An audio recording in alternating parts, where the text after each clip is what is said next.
প্রিয় ভাইয়েরা, শিখার পরে আমি নিজেও এই আমল করেছি। এই কোরআনে করিমকে মাথায় নিয়ে বলি, এই কোরআনে করিমকে মাথায় নিয়ে বলি, এই কোরআনে করিমকে মাথায় নিয়ে বলি, এই কোরআনে করিমকে খুলিয়ে কলিজার সাথে মিলেই বলি, আমার মাওলার নামে কসম করিয়ে বলি, যতবার আমি এই আমল করেছি নিজের জন্য, বিপদগ্রস্ত আত্মীয় স্বজনের জন্য, খোদার কসম প্রত্যেকবার আল্লাহ আমাকে এর ফলাফল হাতে হাতে দিয়েছে। শেখ আহমদ সরহান্দি তার নাম ছিল। তিনি তার কিতাবে আমল শিখাইছেন, কোন মুসলমান যদি ঋণগ্রস্ত হয়, এত ঋণ হয়ে গেছে, আদায়ের কোনো ব্যবস্থা নাই, খেতে ফসল হয় না, দোকানটা অচল হয়ে গেছে, ছেলেটা বিদেশে গিয়ে ফাঁসিয়ে গেছে, থাকতেও পারে না, আসতেও পারে না, 2-3টা মেয়ে ঘরে উপযুক্ত, কারো বিবাহ হয় না, একটা মেয়েকে বিবাহ দিয়েছিল, তালাক নিয়ে মেয়েটা ঘরে চলে আসছে, ছেলেটা খারাপ ছেলেদের সাথে মিশিয়ে মদ জুয়ার অভ্যস্ত হয়ে গেছে।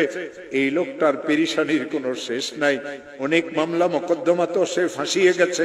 হযরত মুজাদ্দিদ আল ফিসানি বলেন, কঠিন থেকে কঠিন বিপদগ্রস্ত মুসলমান যদি ইশারের নামাজের পরে তাসবিহ হাতে নিয়ে যেই দরুদ শরীফ পড়তে জানে, 100 বার দরুদ শরীফ পড়বে। আল্লাহুম্মা সাল্লি আলা সাইয়্যিদিনা মুহাম্মদ, আল্লাহুম্মা সাল্লি আলা সাইয়্যিদিনা মুহাম্মদ, আল্লাহুম্মা সাল্লি আলা সাইয়্যিদিনা মুহাম্মদ।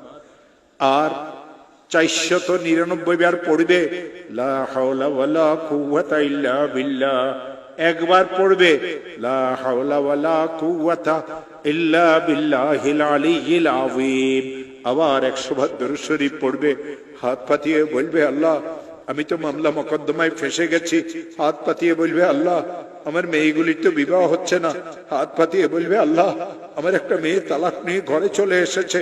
হাত পাতিয়ে বলবে, আল্লাহ আমি মামলা মোকদ্দমাতে ফাঁসিয়ে গেছি। হাত পাতিয়ে বলবে, আল্লাহ আমার খেতে ফসল হয় না।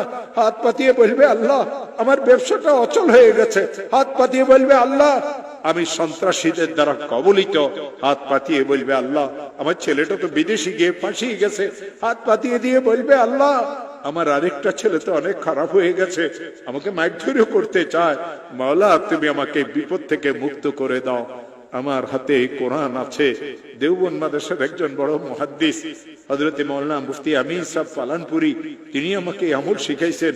তিনি আমাকে এই কথা বলেছিলেন, মাওলানা যখন এই আমল শিখেছি নিজের জন্য, বিপদগ্রস্ত আত্মীয় স্বজনের জন্য, যখন এই আমল আমি করেছি, আল্লাহর কসম এর ফলাফল আল্লাহ আমাকে হাতে হাতে দিয়েছে।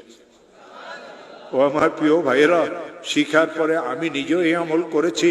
এই কোরআনে করিমকে মাথায় নিয়ে বলি, এই কোরআনে করিমকে মাথায় নিয়ে বলি, এই কোরআনে করিমকে মাথায় নিয়ে বলি, এই কোরআনে করিমকে খুলিয়ে কলিজার সাথে মিলেই বলি, আমার মাওলার নামে কসম করিয়ে বলি, যতবার আমি এই আমল করেছি নিজের জন্য, বিপদগ্রস্ত আত্মীয় স্বজনের জন্য, খোদার কসম প্রত্যেকবার আল্লাহ আমাকে এর ফলাফল হাতে হাতে দিয়েছে।